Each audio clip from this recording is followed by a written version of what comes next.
Mahalia Ligon. Ano ibig sabihin ng mahal niya sa Kapampangan? Malia, ibig sabihin, mahal siya.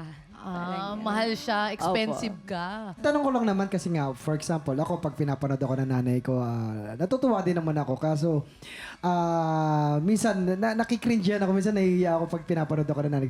Ikaw naman, kaya rin nagigig ka. Tapos nanonood yung tatay at nanay mo. Ano yung nararamdaman mo? Super happy po kasi nakikita ko po na nakasupport po sila sa akin. Yes. Pares tayo, ako naman din nahihiya. Nahihiya ako. Pag uma-acting ako, Huwag ka manood. tago ka muna. Iiyak lang ako. Eto, tignan natin kung may iiyak ba sa mga inampalan. Kasi Ayun. ginalingan mo daw eh. Mahalia, you started off with an intention to tell a story. I like that. That was very strong.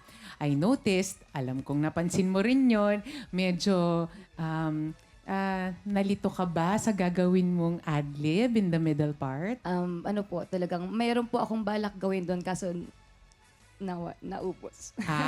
Opo, Okay. talagang, meron pa po talagang mas, actually, iwi-whistle ko po siya. Okay. Opo. Siguro, kasi kung live performer ka talaga, Yes po. alam mo yan, dapat quick thinking ka to shift. Kasi nga, may mga days na okay yung boses natin, may days na hindi. So, kailangan may backup plan ka agad, shift ka kagad. Kasi sayang yung performance. Tapos nilayo mo yung mic. O, di ba parang lalo kong na-feel yung tension. But I like the quality of your voice. Your chest voice is so strong. Thank you so much po. Hi, Mahalia. Hello po, Miss Ana. Hinanap ko lang siguro sa performance mo yung variation ng tunog. Like yung dynamics, yung volume. Pero hindi ibig sabihin na hindi maganda ang boses mo. Napakaganda ng quality ng boses mo. Andun yung pagkabuo and yung power. Yun lang, kung papalarin ka man, sana magamit mo yun, yung mga iba pang technique. Thank you so much po. Maraming po salamat. Alamin po natin kung ilang stars ang ibibigay ng ating inampalan. Mahalia, ito ang mga stars ko para sa'yo.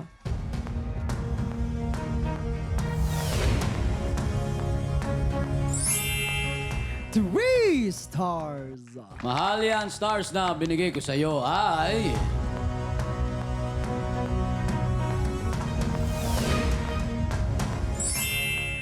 Two stars! Malalaman po natin mamaya kung ilang stars ang ibibigay sa inyo ni Isol. Thank you. Ang susunod nating kalahok, ang basker mula sa Caloocan, Sheila Belespin.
Tik Tropa! Pinanood mo hanggang sa dulo itong video na to? Very good ka! For more happy time, watch more TikTok Clock videos on our official social media pages and subscribe to GMA Network official YouTube channel.